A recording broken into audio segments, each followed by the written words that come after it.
Hi, this is Kenny Albert. You're listening to the Broadway Hat Podcast with your host, Kyle Hall, the number one podcast for all things Rangers hockey.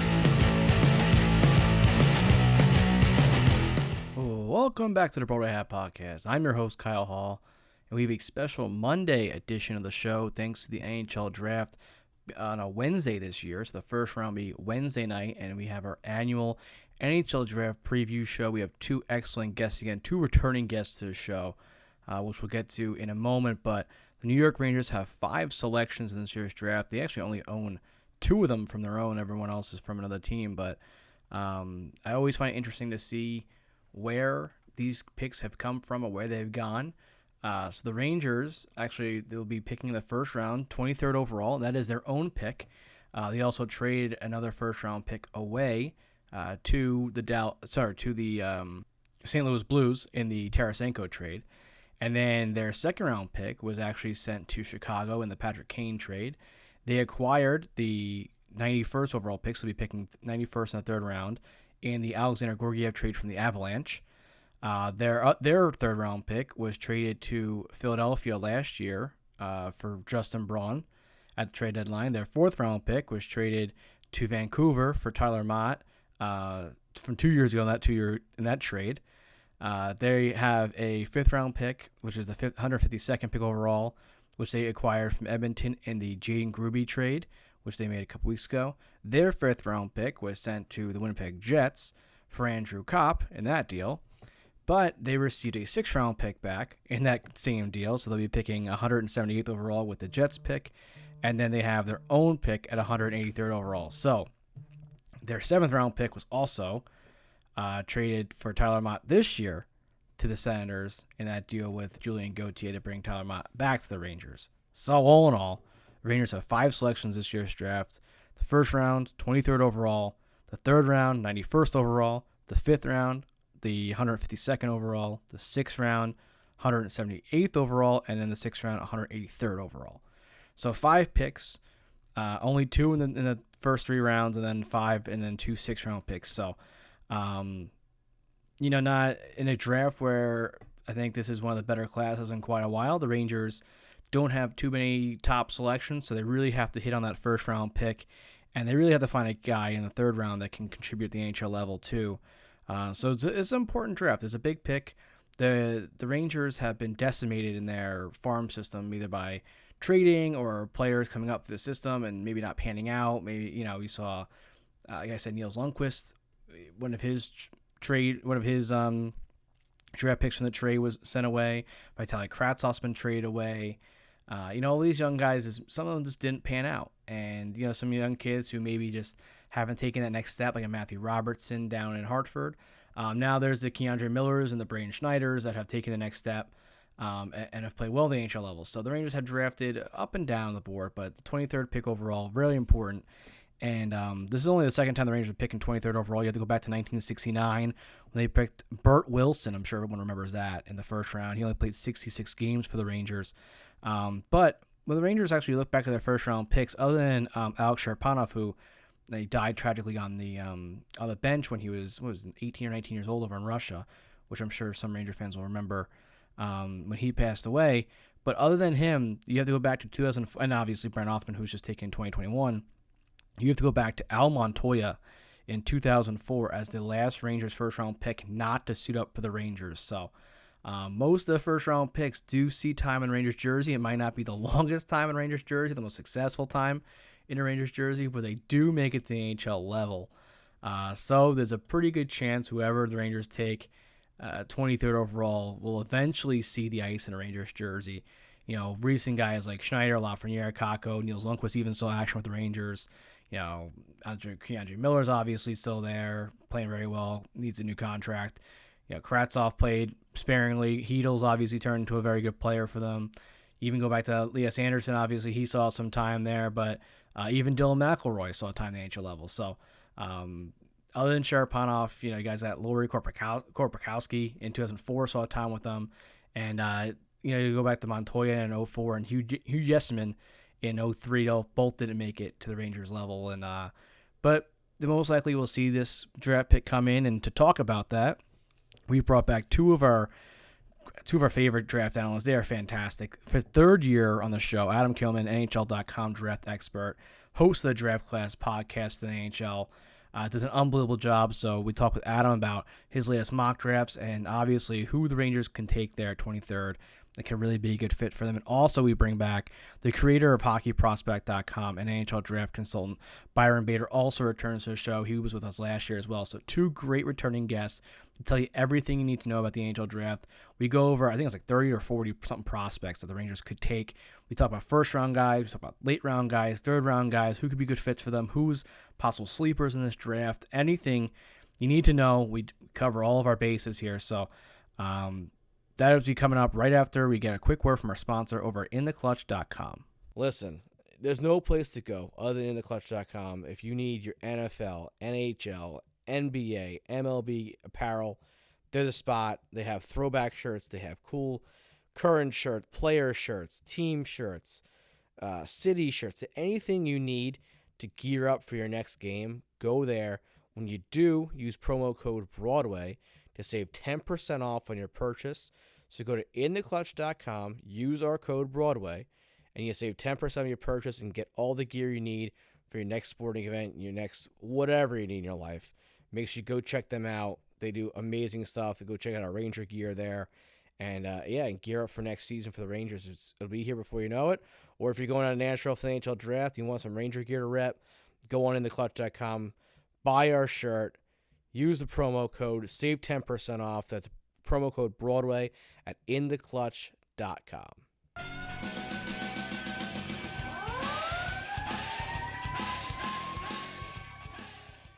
All right, he's back now for a third year in a row. Our resident NHL draft expert. You find him at NHL.com. Adam Kimelman, thanks so much for joining us again, buddy.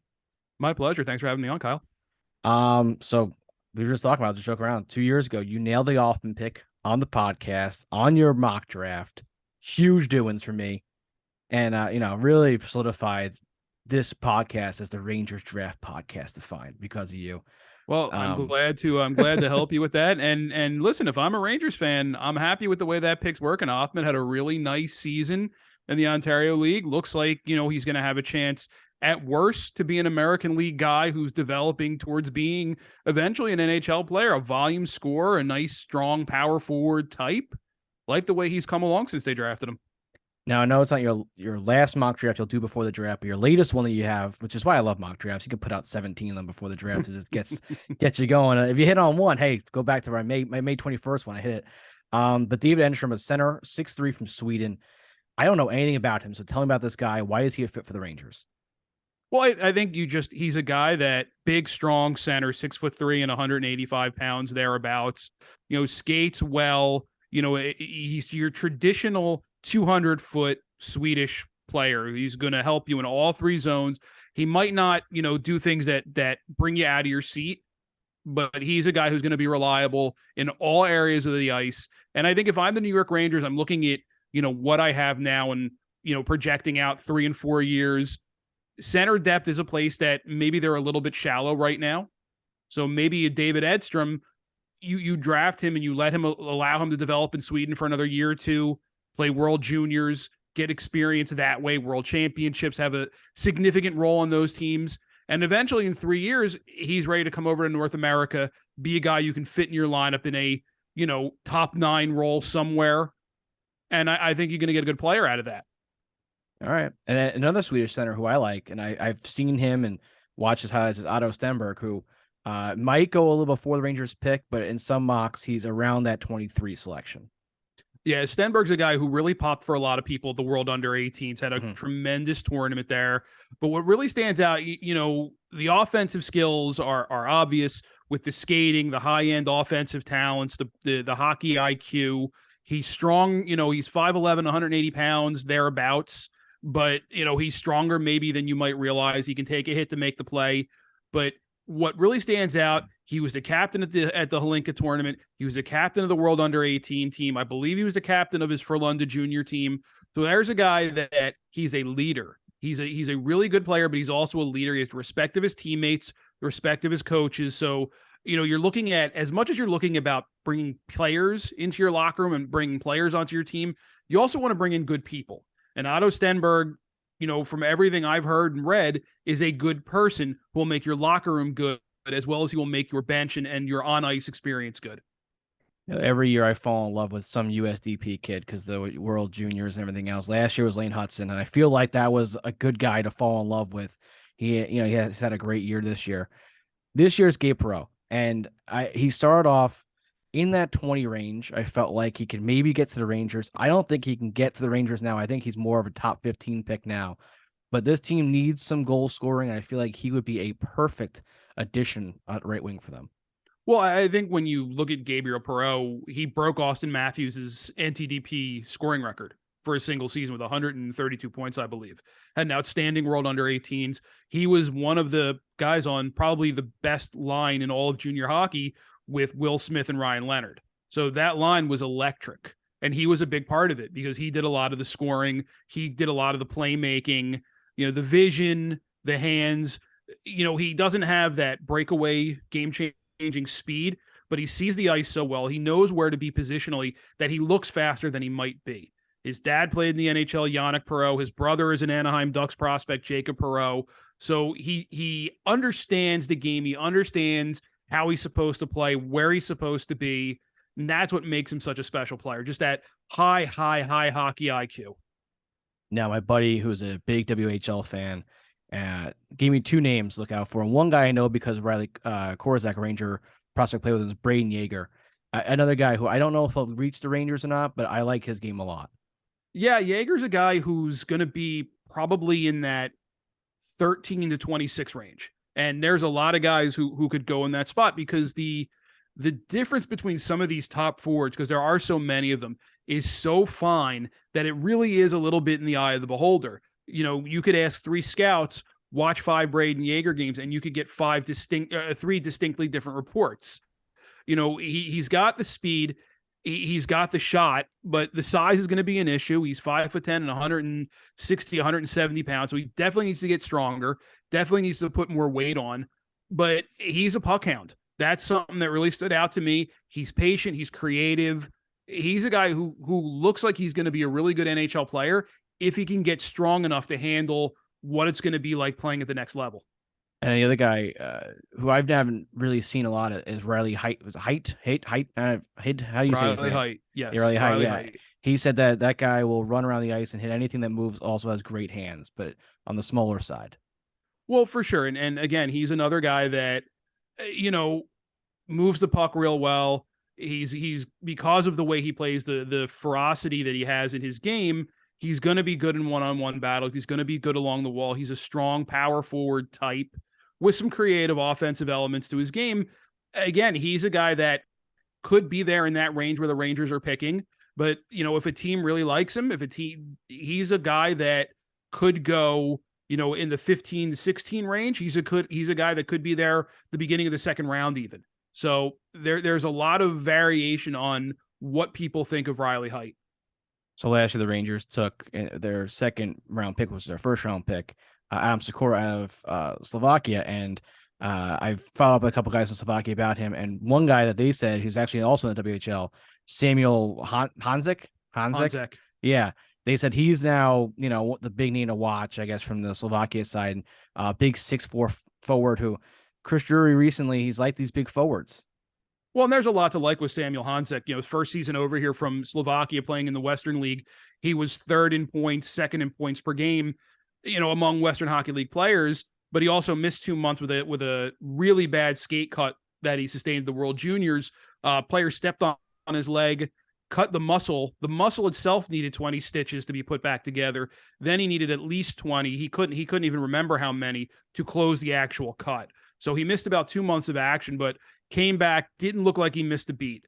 He tested off the charts at the scouting combine. So there's no more questions about his physical ability. He's 100% healed from the skate cut, but just the way he skates, the way he moves, the way he plays, just an outstanding offensive talent. He's strong enough to win battles on the walls. He can make plays from below the goal line. He's got a really nice shot. He can beat goalies from a distance, moves well for a big guy, high hockey IQ.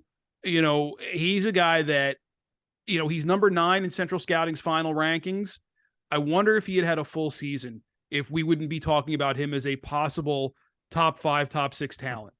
That's how good he is. It just the time that he lost in an incredibly stacked draft class might push him down a little bit, but he's the kind of guy that we could look back 5-7 years from now and say, geez, a lot of people missed the boat on Samuel Honzek. So if he is there at 23, he would be a steal of a grab.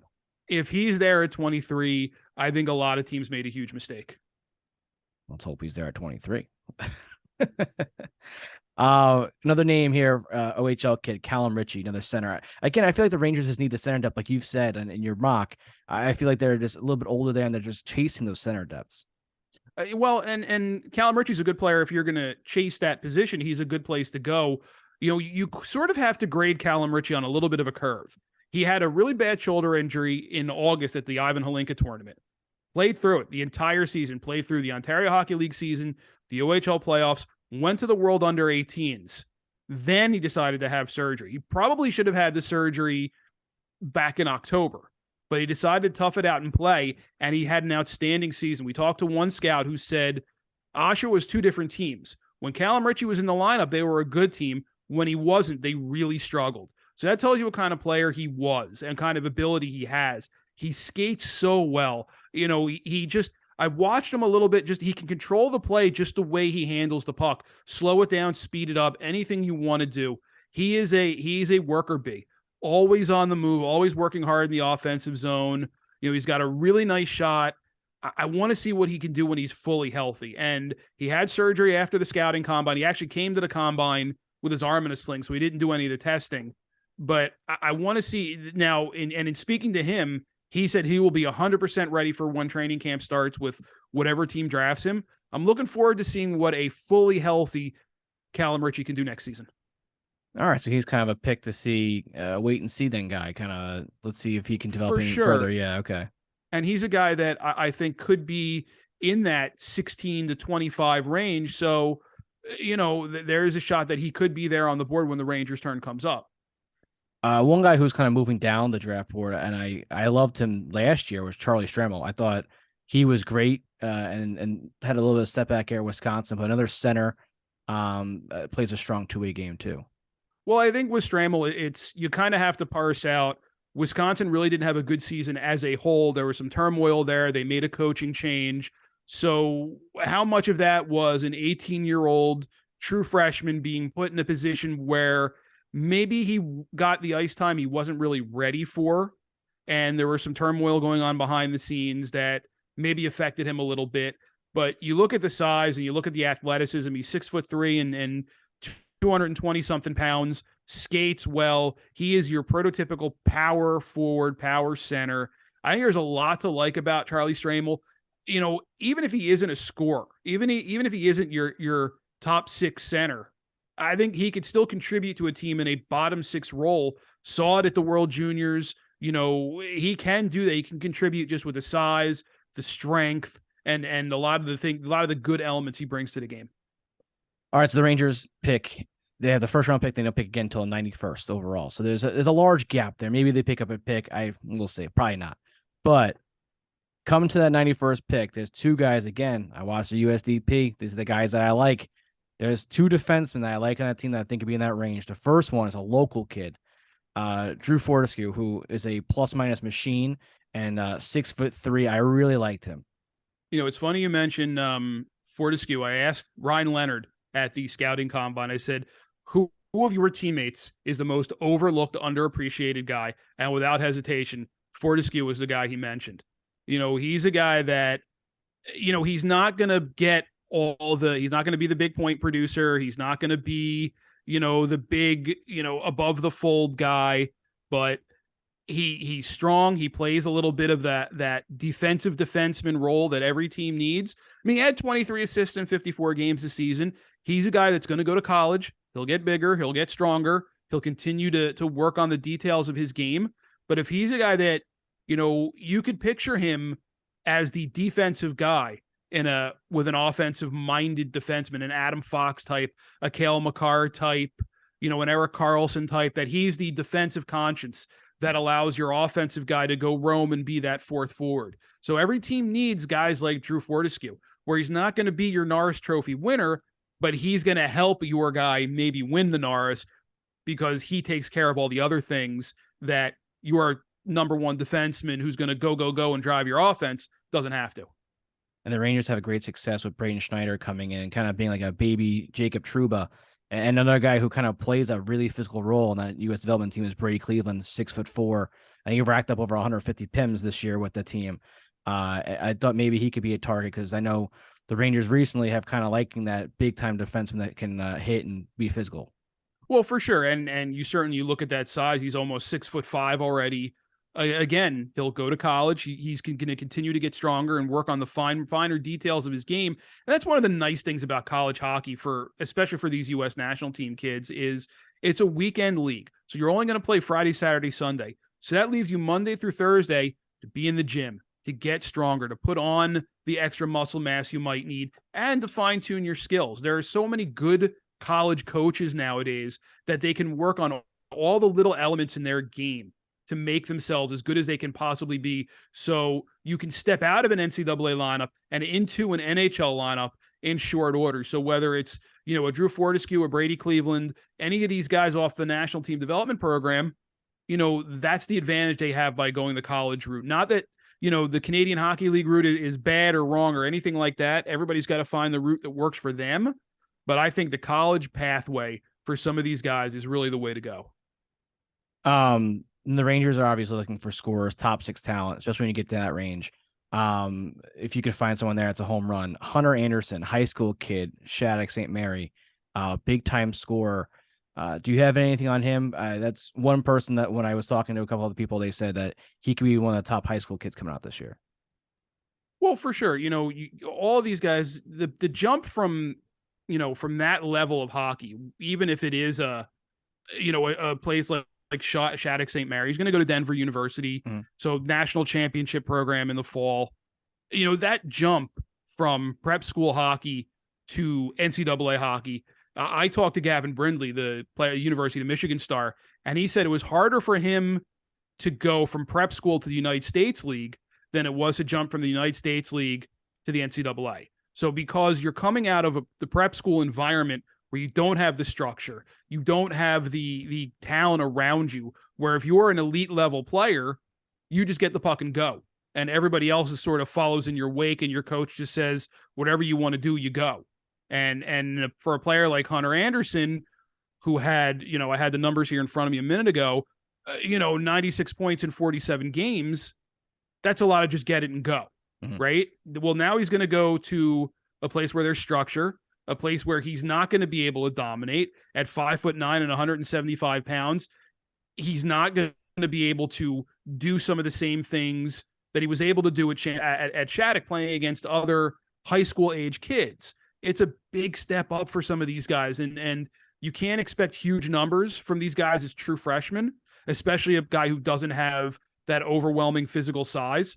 But again, like we said about Cleveland, like we said about Fortescue, he'll get into that NCAA program. He'll get in the gym. He'll work with the skills coaches, and he'll take the things that he can do well and just magnify them and make them even better. So, Hunter Anderson, he's number 111 in Central Scouting's final ranking, but that's a guy that you take him in, say, the 4th round, the 5th round, and you just let him marinate. You let him play 3 years at Denver. Then maybe he needs a season in the American League. But if he's got the skill to put up 96 points in 47 games against high-level prep school talent, if you follow that developmental curve, maybe he's a guy that fits in for you eventually as a middle six forward, if he's able to get strong enough and continue to develop the right way. Yeah, so after the Rangers 3rd round pick, they don't pick until the 5th round, and they have 2 6th-round picks. So that's why I think that 3rd round pick is very important for the Rangers to hit on a guy who has some type of a chance to make the NHL level based off of their current prospects that are obviously most of them have graduated the NHL level now. So a little bare there, but I'm going to really test you here. This is a name that I don't know how much you know on him, but someone I asked around for 6th-round pick guys, and I got Daniil Bush from Belarus playing the QMJHL. Do you know anything about him? Apparently he was a top 10 scorer there. Unfortunately, I don't, just looking at the numbers, but Red Noranda, they were a middle of the pack team in the Q. And look, if you're a guy who's going to come over from Europe and test yourself in the Quebec League, listen, you're taking a kid. I couldn't go do the opposite, right? I couldn't go over to Russia or Belarus and function over where they are. I don't speak the language. I don't know the culture. It would be really difficult. So I give anybody like that who's willing to come over and take that chance and take that opportunity. And look, he was a point a game player, 41 goals in 66 games. I know it's the Q, so maybe you grade a little bit on a slant there, but I give the kid full marks for coming over and being productive. And look, he's probably gonna get drafted. And even if he doesn't, he'll go back to the Quebec League if he wants to, have another kick at it, be another year older, another year stronger, another year more developed. It's only going to help him. The fact that he's coming over here to North America, to me, is half the battle, because scouts will have a chance to see him in person against, a better selection of his peers. And that's nothing against guys in the Russian Junior League. That's a decent league. But I think if you're looking apples to apples, I think the Canadian junior hockey leagues are better than what you find in the European junior leagues. So the fact that he's over here playing in the Quebec League for a good team, I think it says, it speaks well of his work ethic, his desire, and his goal to play in the NHL. I think he's, done a nice job putting his best foot forward towards getting there. And then the last skater I have here on my list is Jack Harvey, USHL out of Chicago Steel, who've had a lot of great players come in there. Just put up a 40-goal season there. Not sure if you've watched him at all this year at all. I haven't, but, the reputation of guys coming out of that Chicago system, multiple first-round picks, Owen Power, Adam Fantilli and his brother Luca, Matthew Coronado was a first-round pick a couple of years ago by the Calgary Flames, Mackie Samoskevich, who was a first-round pick by the Florida Panthers. That is a team, that is an organization that knows how to produce top-level NHL prospects. So the fact that Jack Harvey's coming out of there, 72 points in 60 games speaks well to where he is and his development. And, it's a really good system to learn in there. And he's going to go to Boston University. It's a really good program that he's going to be going to. They have a couple of really nice freshmen coming in there.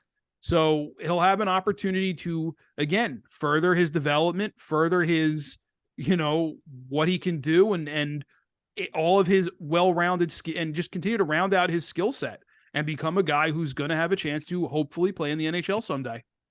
And then I have one goalie on my list. I don't think the Rangers will take a goalie. They have a lot of young goalies right now in their system, but this guy stood out to me, the World Juniors, the U20s from Latvia, Patrice Berzins. He played in also in the USHL for Tri-City this year, but when I was watching Latvian games, like a guy was making 50 saves a game, and he was letting in 6 goals, but or he's letting in a lot of goals, but he was making some incredible saves, and I was like, this guy gets some defense in front of me. He could be pretty good.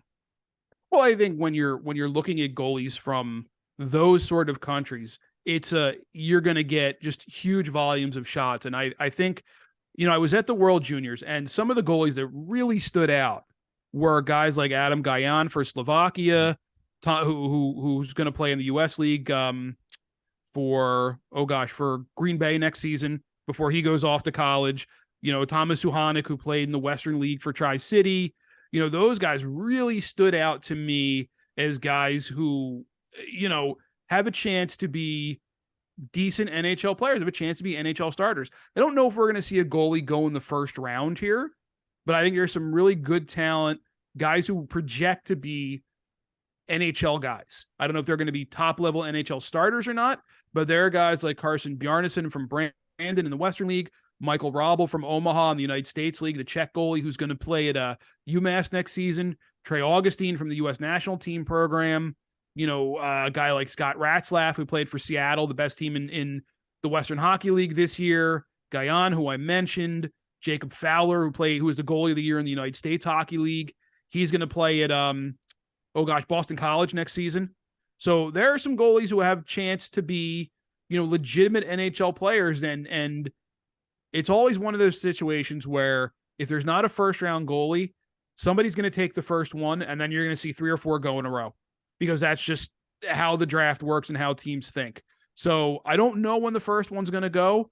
I have a feeling we could see one. If we do see one, the way my mock draft kind of looks right now, I think Michael Robel could be the guy to Vegas with the last pick of the first round, because I think they need a lot of things. A young goalie to build around is a place to go. Certainly a young goalie who's 6'8" is a really good place to look. So Robel, I had a scout tell me that they hadn't seen a guy that big, that athletic at this young an age, maybe ever. Oh. So there's a lot to like about Michael Robel. And I don't know if he's going to go in the first round, but I think he's the guy most likely to go if one does go in the first round.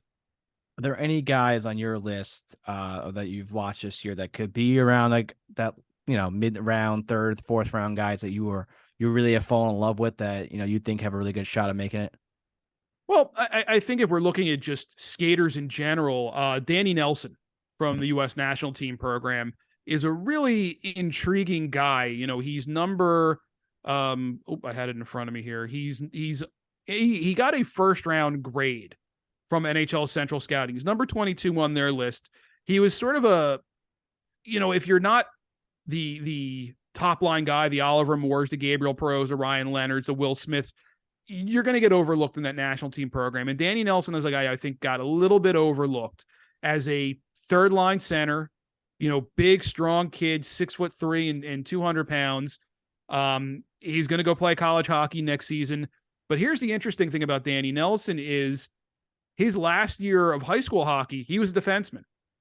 So teams are really curious. And we talked to scouts that, they don't know where they really see him. He's athletic enough. He's big enough. He's strong enough to play defense at the NHL level, or at least projects to do so. He also projects to be a big, strong center, who can be difficult to handle down low. So it's sort of kind of a situation where I don't know where he's going to be. I remember about 15 years ago, I was talking to Brian Burke about this when he was the general manager of the Anaheim Ducks. They really liked Jake Gardiner. Jake Gardiner was a defenseman in his draft year, but he had played forward all up until his draft season. So when they were going through how they liked their picks, they said, we're going to take Gardiner because we like him as a hockey player. If he doesn't work out as a defenseman, we can move him to forward, and we think he'll be a productive player for us. So teams could look at Danny Nelson sort of the same way, where, okay, we'll try him at center, and maybe it'll work. But if it doesn't, we know he can play defense, and we think he can be a really good defenseman that way. So he's an interesting guy. Could go late in the first round, could go middle of the second round. It's really, there's fine details separating these guys. So he, to me, is going to be a really interesting case to see what team steps up to get him and where they like him at what position. Sounds like Keandre Miller a little bit when he switched over to defense later in his development from forward. Well, for sure. And listen, everybody does it growing up. Everybody plays every position, no matter what sport they're in. And just at a certain point, you sort of lock in. The elite guys will lock into a position and they'll stay there. Once in a while, you'll get into that upper level of development with a guy who, well, let's try him at a different position, whether it's through injury or a coach just saying, hey, what the heck? Or the player wants to say, hey, I want to try this one time. Let's see how it happens. And suddenly it's a completely different situation. So, it doesn't happen often, but when it does happen, it's really, really unique. So Danny Nelson's a guy, just to see what the NHL community thinks of him and where he's going to go. All right. Well, thank you. Thank you for coming on again. I love getting the all the inside info from you. You're a wealth of knowledge that helps out all of myself and all of our listeners. So on draft day, when we hear a guy's name, you can say, "Oh, we heard about him," or get a little insight. So thank you so much again for coming on as always, and we'll catch up with you at the end of the year from now.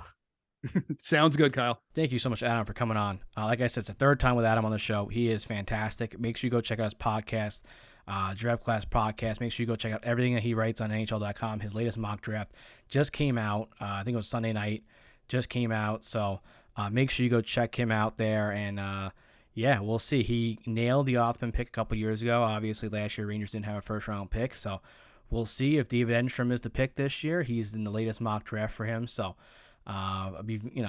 obviously we heard a lot of information on some guys there. So when you hear a name get called, hopefully we'll have some insight there that we already covered with Adam. So you'll know exactly who that player is. And obviously when the player comes out, I'll be posting about him, and hopefully we get some some input from either Adam or Byron. And talking about Byron, this guy, unbelievable. The graphs that he does and everything, showing the progression of player, it's fantastic. So let's set now to interview Byron. All right, now welcome back to the show. It's NHL draft season, so we got to have him back on. We had him on last year. Everyone loved him. The creator of hockey prospecting and NHL draft consultant, Byron Beard. Thanks so much for jumping back on with us, buddy. Yeah, no worries. Happy to hop on. So, yeah, I mean, last year was great. I think we had a huge response to our draft. Every year we have a great response to our draft episodes, but people really loved your tools and your graphs and such. And I remember after Sikora was taken, everyone's like, who is this guy? And you were able to quickly get up the graph on there, and I look like a hero because everyone's like, oh, look at that. So I got to thank you for that. Yeah, no worries. Always happy to help. So this year's class, I saw you proclaim it the best class you might have ever seen. How special is this class? It seems like you go 1 through 7 and they could have been a number 1 pick in another year. Yeah, definitely. I mean, certainly maybe not 1 through 7, but like 1 through 5 for sure. Like in any year they could be, a first overall pick. And like and not even like it's a pick that you're kind of wonky on, or you're not sure how that first overall pick is going to go. Like they're like really high caliber picks. I mean, you have Bedard, obviously, who's, the next sort of Canadian generational talent, the likes we haven't seen since McDavid. And, before that it was Crosby. And before that it's, you're basically looking at like Mary Lemieux and Wayne Gretzky type thing, like very, very rare. So you have that at the top leading it off, but then you have a guy like Fantilli that looks amazing. Putting up numbers in college, comparable to like Paul Kariya and Jack Eichel. And then, you go down the list, you have a guy like Mishkov, who also looks like he could be kind of a generational guy, just how he profiles in a model like mine. And he might not even go in the top 5. So yeah, it's loaded, and all the way that you look through it, like, the way I break it down in terms of like really high value guys, like this one just bubbles to the top as just having some of the most of those types of guys that we've ever seen before. I mean, 2015 had a lot.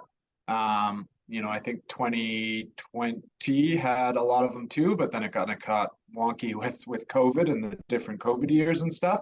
But yeah, it's just loaded all the way through, and it's going to be awesome to look back at in 10 years and see, what happened with this draft and if it really lived up to the hype. But I think it will.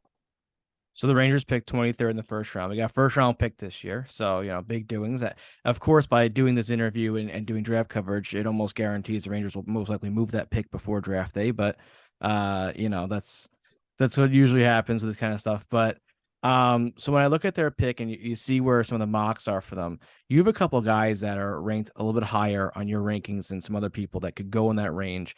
And one kid I really like is Gavin Brindley from Michigan. I know he's a little undersized, but you have him, I think, 21st on your list, which is a little bit higher than some other people have him.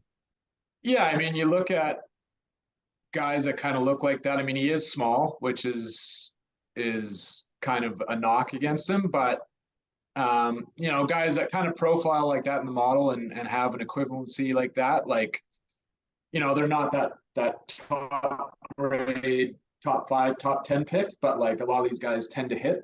He's a little bit older too, but I mean, once you're kind of out of, the first, I'd say about 3 tiers of like really good quality prospects, he's kind of that next level down where, in other drafts, he would probably be more of a guy that would be ranked in like the early teens in a list like mine. But this draft is so deep that he drops down a little bit further. But yeah, he looks good. And I mean, having that type of production immediately in your freshman year in college is a really good sign too. So, that's basically the closest you can get to, playing pro as a teenager in North America. So yeah, I mean, I like him. I think he's at a good spot there. The size limitations could be an issue, but I mean, the different stats about him and different stuff you can find out there what the scouts are saying. Like they're not, really concerned with his overall game. Like he has like a really good compete level, and he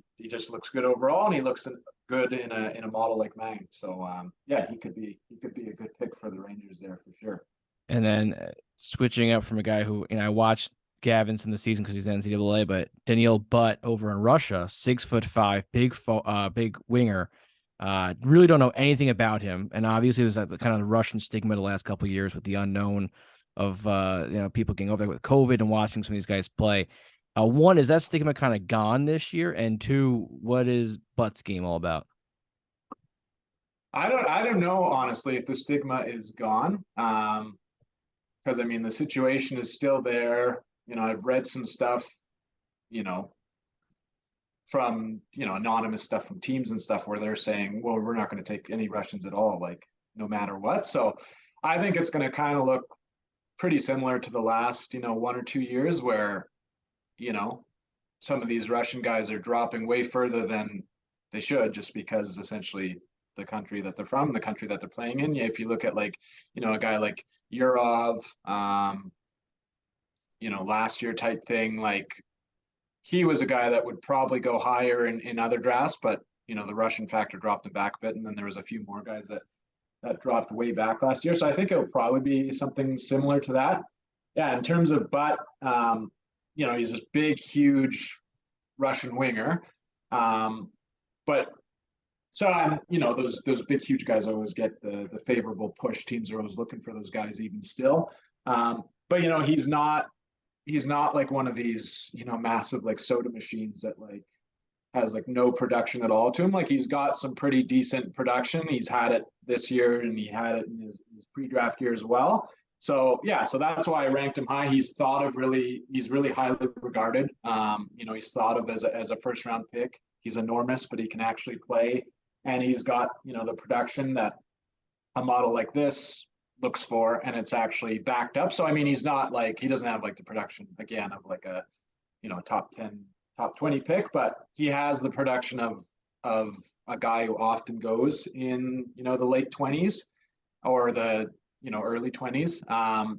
And yeah, so, I mean, and he's also enormous. So I think he's going to get a real good shot, and teams are, even if he can't find his way into being like a top 6 guy, maybe he doesn't have that ceiling to him. Like you could probably easily slot him in as like a bottom 6 checker that can probably pound guys on the boards and stuff because he's just enormous. So this is kind of, I'll call it a safer pick because he is so big and he's so massive, but he actually has production behind him. So it's not one of these like long shots, that we saw from especially like decades ago where you pick these big, huge guys that like had no offensive upside at all. He has some, and and like I said, he's really highly regarded, and so yeah, I think he's got a decent shot, and probably doesn't pop as a star or superstar or anything. Maybe not even a middle 6 guy, but should be probably an effective guy that a lot of teams can use for sure. And then another guy, I just saw you actually talk about him on Twitter too. Quentin Musty, who played in Sudbury in OHL, 6'2" winger. Seems like a good goal scorer. And the Rangers right now, they need some goal scoring. And I think he could be a fit. And you have him higher on your list than some other places do. I think some mock drafts have him just around where the Rangers are picking. So I like the fact that you have him high on your board. Yeah, he looks great. Like he's got like the, his equivalency here is scoring. If you look at this draft by forwards, he's like in the 95th percentile, really high up there. He's really, really young, which, stuff like this model kind of shows like when you're, in that younger, like born in the summer type thing, and you're kind of doing the same things as your peers who are, 6 months to 10 months younger or older, then that's such a huge gap because there's just such a massive age gap at, this point, even these, these 18-year-olds, like a 6-month difference can be, all the difference. So he looks awesome, and he's got really good size, and yeah, he's a good goal scorer, lots of assists as well. Like I'm a Calgary Flames guy, so I'm almost hoping that he goes to the Flames at 16 before he ever gets to the Rangers. But if he drops that far, like he's just found money like in the 20s. Because I mean, you look at the first rounders that are a similar size that, look like him and profile like him, same age and same production, that's the type of stuff. Like there's very few that miss, and there's a lot of, good hits in there. Guys like Sam Bennett and, Velarde and Huberdeau is a similar size. Evander Kane, like a lot of good hits in the where a few guys where you say, oh, he didn't make it. Like Michael Dalcol is kind of one example of a guy that fit that same exact profile that didn't really work out. So, yeah, he looks great, and I'd be surprised if he'd be around in the 20s. Like I said, I hope he goes at 16, but see where that goes. Is there a guy in the first round that's in that 23 pick range that you are a big fan of that maybe could be undervalued on some other people's boards that really grades out well in your tool? Yeah, I mean, there's Mikhail Gulyayev from Russia. He's like this smaller. He's 5'10", the smaller defenseman out of Russia, playing in that same league that Daniil Butt is playing in. So he looks amazing. Like his profile in the model is very, very rare, and it's like absolutely like elite. Like he was producing at an extremely high rate last year. He's producing at an extremely high rate this year. He's a really good skater. Like he can just fly. Almost kind of reminds me a little bit of the Lane Hudson and Olin Zellweger situations of the past 2 years. I mean, these guys kind of drop into the second round, and now if you do a redraft with these guys that haven't played an NHL game yet, but now you've kind of got 2 or another year of data on them, like they're obvious, first round talents or late first round or at least early second round talents. So I could see the same thing happen with Gulyayev, and I think he's going to drop into the 20s somewhere, maybe even to the second round, because he is small and there's a Russian factor and there's probably some concerns about, his overall game. But yeah, he's a really good one that if he's around, like massive, massive value. Another one that might slip because his skating's not very good is Andrew Cristall from the WHL. You look at guys that score like him and, especially looking at his pre-draft year where he looked really good, and then looking at his draft year and like just hitting those heights.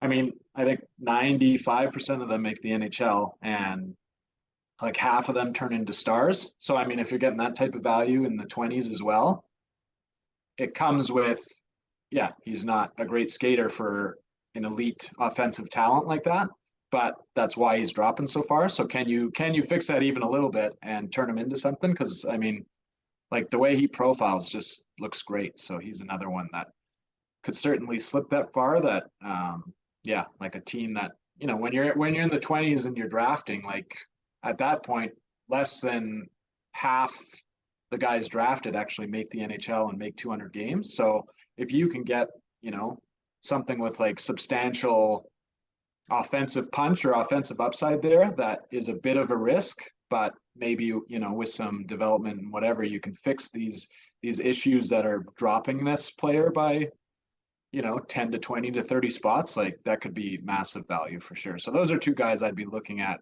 if I was the Rangers, if they start to fall, because I mean, I have both of them in the top 10, and theoretically both could fall to the 20s or further. So, well, let's root for that then. That sounds pretty good. I'll sign up for that. I was a huge Lane Hudson fan. We talked about him last year about how good he looked on the models, and it was just a size thing. And he was taking 1 pick before the Rangers pick, and I was sitting there. I'm like, all right, maybe we get another Adam Fox type player back there. And then boom, Montreal gets him right beforehand. And our old friend Jeff Gorton takes him. I was like, oh, but yeah, that was like rough. 2 or 3 picks from being a third rounder, and then now you look and he's putting up totals like that we haven't seen since your boy Brian Leach type thing. I was gonna say he's got Leach comparisons ago. Yeah. So I mean, like just unbelievable. So yeah, I hope he makes it, and I hope he's just amazing.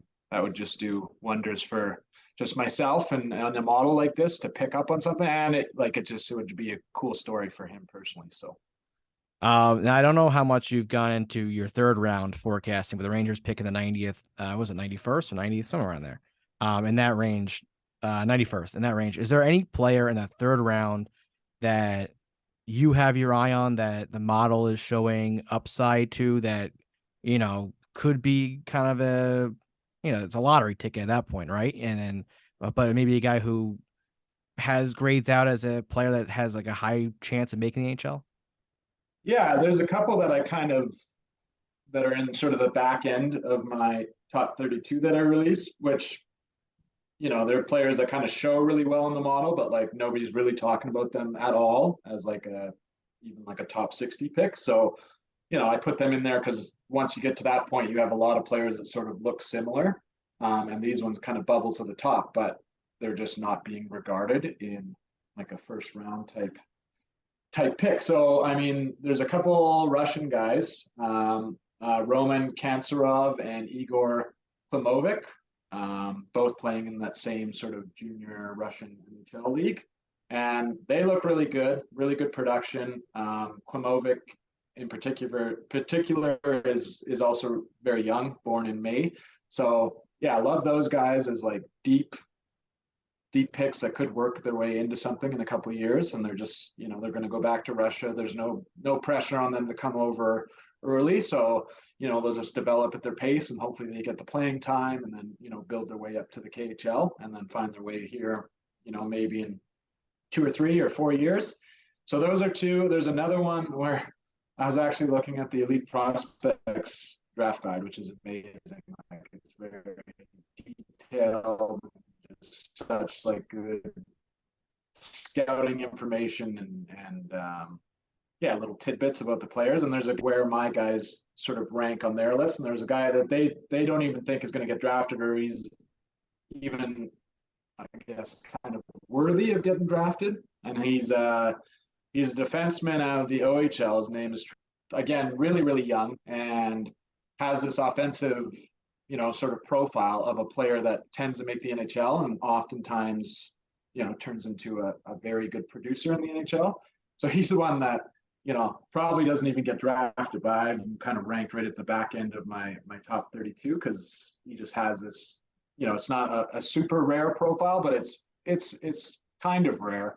And, players like that, they often make it. Sometimes they can even go undrafted, like a guy like Torrey Krug sort of looks exactly like him. And Torrey Krug was never drafted and, was small and then found his way and then basically like immediately made an impact. So he's a guy who kind of looks like that, but he has better size than him. So those are 3 that I would probably be looking at. Another guy, I think he's going to go before that, but he could be of interest. Is that the WHL? So he has a profile, older guy, but like had very good production in his pre-draft year and near elite production in his draft year. And often guys that look like this, of this kind of older variety that are just below sort of those like really elite guys, they normally go in like the mid-teens in the first round. Whereas this guy, I don't think he'll go in the first round. He'll probably go in the second round, but maybe he slips to the third round. So he'd be another good option too. So that's 4 that I would say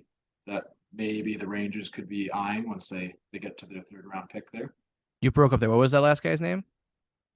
Cohen Zemer. Okay. All right. I see him on your list here. All right. So there you go. So there's a couple names to watch out for. There's pop up. We'll say he'll have a eureka moment. Yeah. Well, that defenseman now, you give me new hope now for the 6th round. Maybe I'll be throwing tidbits on Twitter about him. Look like a genius. They take him. Yeah, for sure. Be asking you for models of a 6th round pick. That'd be great. Yeah. You did hurt my heart though, because you have your organizational prospect ranks came out and you have the Rangers ranked 24th, and the Rangers for the longest time had a top 5. And obviously they've graduated guys like Igor Shesterkin and Lafreniere and Kakko and all those guys now to the NHL. So there's reason why they're, obviously dropping down the list. But I have to ask you, I agree with 100% with their top 5 prospects you have listed there. But the Rangers just signed Zach Jones to a 2-year deal. He's kind of the guy that Ranger fans are kind of like, okay, when are they going to give him a shot? They gave him a small shot early to start the year, but then he ended up back in the American Hockey League and made the AHL All-Star team, actually. But on your model, where is he showing for NHL probability, I guess, for his future? Like, I don't know if it's star quality, but where does he show right now for you for where his development is? Yeah, I mean, you kind of said it there. Like I wouldn't say he has a really high, star likelihood. Like he doesn't look like, a Lane Hudson or an Adam Fox, this type of player that's going to immediately come in and make an impact. And I think you're seeing that because he plays a little bit in the NHL and then he goes back to the AHL for big segments and stuff. So you can really see that in the data. So his probabilities basically show exactly that. Not a high star probability, but a pretty high NHLer probability. So, I mean, he's probably a guy that finds his way into the NHL and, makes 200 games, which is great value out of, what is he, a third round pick? Third round pick, yeah. So, yeah, that's exactly what he kind of looks like. Like one comparable that I was just looking at him before I hopped on, that I was kind of looking through, list of comparables that pops up on the tool. And one was like a guy like Derek Pouliot. That's probably like, that's kind of exactly like where I could see him being, like kind of like, a fringe top 4 guy, probably more like a bottom pairing who kind of maybe plays up a little bit if there's some injuries and stuff, but has a nice long career and certainly finds his way into, a permanent top 6 NHL role. So that's where I could see him being, nothing crazy in terms of like, a guy running your first power play unit or anything like that, but a real solid defenseman that plays a long time. So. And the next guy is, I think, the guy that Ranger fans are most excited about, the first round pick from 2021, Brennan Othmann, who again had a very solid season in the OHL, not as good as the year prior. But I guess he's a guy that you can ask star quality, if he has any star quality, or what his NHL outlook looks like, because it seems like with the Rangers cap situation, they're going to maybe have him contend for a roster spot in training camp, just because of the crunch they're on right now. Yeah, he's always a fun one because the Rangers fan, like you said, like that's kind of their, It's our guy. That's our toy that they're looking at. Yeah, we don't have many of them right now. He's our guy. Yeah. And so I posted about him before, and this is where I always kind of hear it from the Rangers or the Rangers fans, because he has this big season last year, and it didn't move the needle much for his star probability. He actually, like, he's always had pretty low star probability, and actually it went down. So it went from 4% to 3% last year. And people were like, how is that possible? And I, explaining it like, he's not a young guy. He's born January 5th. So he's always been like the oldest player, like in any tier he's ever played, probably. So you see that in the model, like, and the jump that he has kind of a bit of wonkiness because he didn't actually play in his draft here. So that's kind of like a weird starting point. But that jump isn't actually massive for like a T+1 for an older prospect. It's good, but it's not like one of these like elite jumps. And then, like you said, this year he kind of took a little bit of a step back. So he's not progressing through these different tiers like you want to see. I mean, the reputation is so good and everybody's so high on him. And like you said, like the Rangers don't have a ton of forward prospects, and they have to start filling these sort of cap holes that they have, that, he probably gets a decent chance, like you said, in training camp to take a spot, but it'll probably, I see him being more of a third liner that maybe gets some spot time in the kind of top 6 or middle 6 from time to time, but is kind of more used as a third liner. I would say, like a guy, as a Calgary guy, like a guy kind of like Dylan Dubé is probably, kind of where I see him being, as almost potentially a ceiling, I guess. But I would say it's unlikely that he turns into like this big stud that is this massive offensive driver on the Rangers. Yeah, that's how he kind of shows in the model. So. Yeah, that sucks. Oh, actually, Kyle, he went from a 4% to an 18% star this year, and no, I figured, around a second to third line player with a physical side to him that can score and be more of a gritty guy. I think that's kind of where his roles could be, and the 50 goals, I think, probably did him a disservice because it kind of led everyone to believe he was this big time goal scorer. I think that was just kind of a special season all wrapped into just the physical play that he plays with. Yeah, for sure. Last year's pick, Adam Sikora. Again, another guy, didn't have a lot of guys to hang their hat on in this Rangers organization. The 24th, as you said. How did he do in his first post-draft year? He actually had a good training camp last year, turned a lot of heads. But again, a guy who does not profile, I believe, as a top 6 player, more of a third line energy guy. But how did his development go this year? Yeah, I'd say exactly that. Like, I was really high on him, last year before the draft, because he was seeing good results in the Slovakian Pro League as, a first-year eligible draft player, and he was, I think the youngest player in the draft, or close to, because he was born sort of that early September. So there's so much runway there to improve because he's so much younger than, his peers on average there. So I really like that. And then, yeah, like looking at this year, he had a pretty good year. Like he jumped up a little bit, but he didn't make this like massive jump that I was almost like hoping that he would make, that it would kind of solidify him into this, this potential to be something really outstanding. I liken it to kind of Johnny Gaudreau. Johnny Gaudreau was also very young when he was drafted. He's small. And then when he went to college, his first year after being drafted, he had like this monstrous year and he was already kind of putting the team on his back. And then the second year he went up another level, and his third year he was putting up like record breaking numbers. So I was hoping to see like a jump like that from Sikora when he went back to the Slovakian league this year. And it wasn't quite there. It was, it was probably 20-30% less than I was sort of hoping for, to see that big jump. So I agree with you. I think he's probably more of a, if he does make it, it's going to be like a third line energy, like speedball, just in on the forecheck and that type of thing. But again, not like a massive producer on the offensive side. Maybe, probably more like a 40-point guy. Yeah, that's what pretty much I think we're in agreement there. I think that's where you kind of see him at. I've talked to a guy who played with him this year and kind of just said like he's just so much energy. He's got offensive skill, but he's just back checking. He's a good 200-foot player. But he kind of likened him to more of like a Carl Hagelin type of a mold, where I think Hagelin could play second. Hagelin's played second, third line, but with him on your third line, that's a deep lineup. When Carl Hagelin's on your third line, like, that was a great lineup they had. So maybe if he turns into Carl Hagelin, please, I'll be pumped for that. Yeah, like, or another guy that kind of comes to mind, just the way he plays and the size and stuff, is like a guy like Andrew Mangiapane in Calgary. Like, he's so fast and always on the forecheck and stuff, and always in there creating stuff, but he's not putting up 60-70 points a year. He chips in his 40 points, and he's just in on everything, and he's just a really solid player that, the Flames play him sometimes on the third line, but sometimes he's, on the second line. He kind of does well, whatever. He's sort of like a Swiss Army knife you can put anywhere. So I could see that kind of being Sikora as well.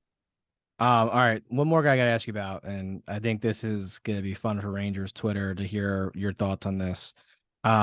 Maybe the second biggest decision that Chris Drew had to make this offseason is what to do with Alexis Lafreniere. If they extend him, bridge him, long-term him, trade him. It's been a weird, strange ride for the first 3 years with Alexis Lafreniere. Where is he in the model now? Who is he compared to for maybe a future or even current? And this kind of give me a feel for what his development or lack thereof has been. Yeah, no. So Lafreniere has been a really strange case, because when he was drafted, like, he looked like a obvious first overall pick, which is where he was taken. Like, I didn't have any issue, with him being a first overall pick. There wasn't any, there was some really good players in that 2020 draft, but like, he fit the part. I mean, he was an older prospect, but his production has always been incredibly high, even in the queue, which is hard to have really, like, a really high equivalency in the queue. You have to produce at such a level that is basically extraordinary, which he did. And you look at the players that, in the model, there's only probably maybe 15 of them that kind of look like that when they're drafted, and they're like, most of them are all like amazing, like Matthew Tkachuk and, Marian Gaborik and Alex DeBrincat and Vincent Damphousse and Stamkos. There's very few guys that look like Taylor Hall, another one, like very few guys that look like this, and then especially are drafted, in that top 3 or top overall variety, that don't hit big. And then, he goes to the NHL right away, and he just, I don't know if it's a development thing or how he's being used, or what it is, but like, normally you might see, in their first year, they'll take a little bit of a step back, like Stamkos did when he first kind of came in. Tkachuk, when he came in, was pretty good, but he wasn't what he is now. But he was a solid player. Like, I think he put up 40 points or something. And so that was pretty normal that he had kind of this fallback year like that. But then after that, he just kind of stayed status quo. He didn't take the big jumps like you saw from previous, first overall or top 3 picks that look like that came in the NHL right away. Like Stamkos takes off in his second year, and then Thornton's kind of a similar. You can see that from Lafreniere, and he just kind of plateaued, and he always stayed at that sort of mediocre production for a guy kind of fresh in the NHL like that. So yeah, the outlook is probably not great. I'm not sure he's going to work out to what everybody thought he would be, like this, 70, 80 point winger that's sort of a driving force. So yeah, that's not, I mean, I was looking at the mental comparable tool and what shoots out. And basically the only real comparable it gives you for Lafreniere, because like I said, most players that look like that, they turn into these big stars and they have these big jumps in production.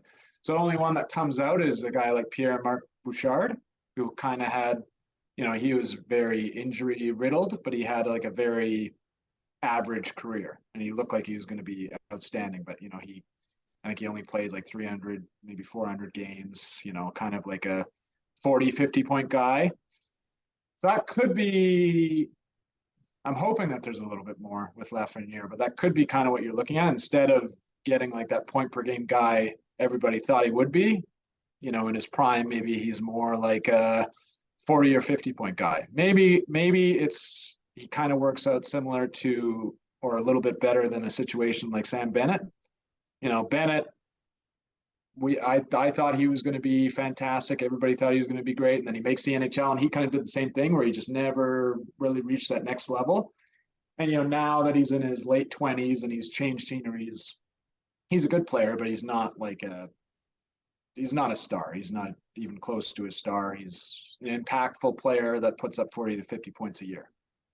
That might be what you have with Lafreniere, unfortunately.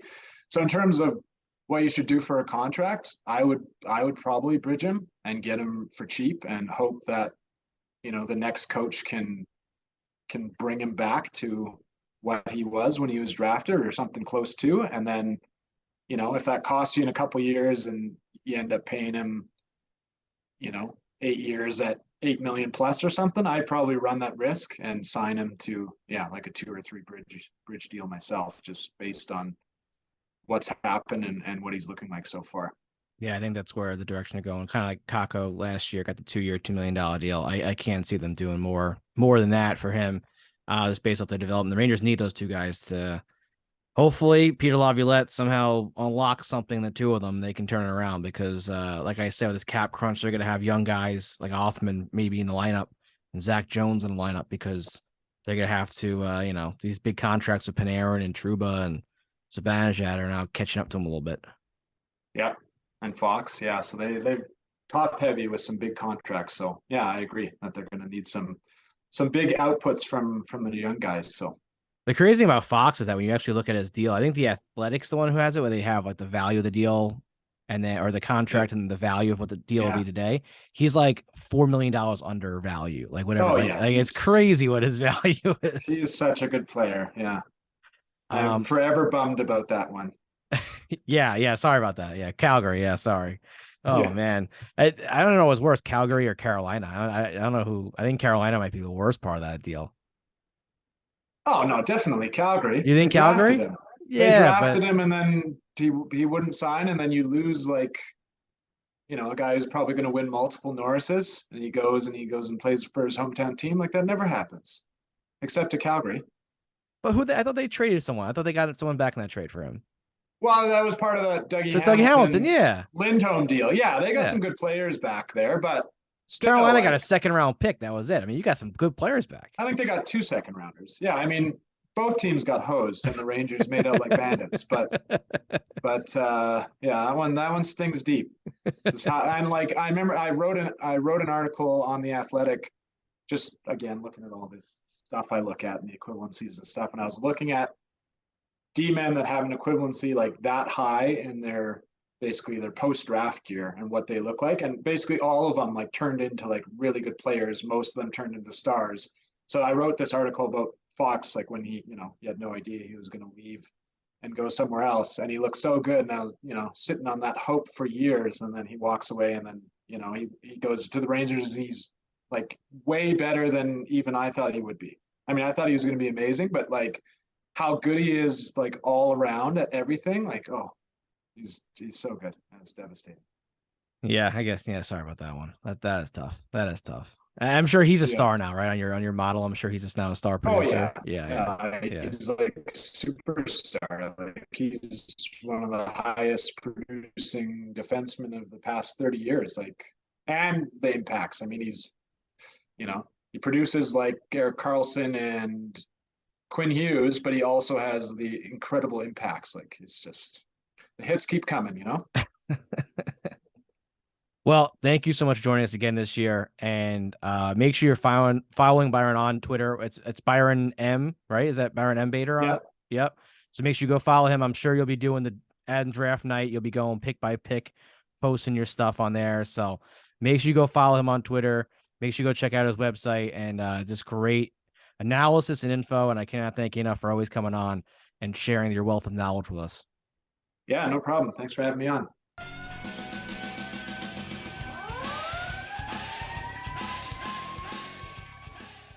All right, thank you so much for Byron coming on again. Second year in a row, fantastic job. Make sure you go follow him on Twitter. He'll be posting after every pick his graphs and everything and how the player can turn out, some comparisons for people to look at. So make sure you go check out his stuff. He does incredible stuff over there, hockeyprospecting.com. So just a great job, and I really appreciate them both taking the time to come on and joining me. And obviously, in draft season, they're both very in demand, so I really appreciate them again coming on. And that does it for episode 138 of the Broadway Hat Podcast. Make sure you go and subscribe to the show on all social media. You can find us on Twitter at Broadway Hat Pod. You can find my personal Twitter account at KHallNY. You can find us on Facebook and Instagram at the Broadway Hat Podcast. Make sure you go and subscribe to the show on Apple Podcasts. Leave us a 5-star review there. Every 5-star review this show does receive $1 is donated to Alex's Lemonade Foundation. So please go on there and help an amazing cause. Fight pediatric cancer. It takes 1 moment of your day to do that. Make sure you go subscribe to the show on Spotify as well. Leave us a 5-star review there. You can find the show on Google Play, Amazon Music, Pandora. Anywhere you get your podcasts, you can find us there. And thanks so much for listening. Enjoy the draft, and we'll see you next week.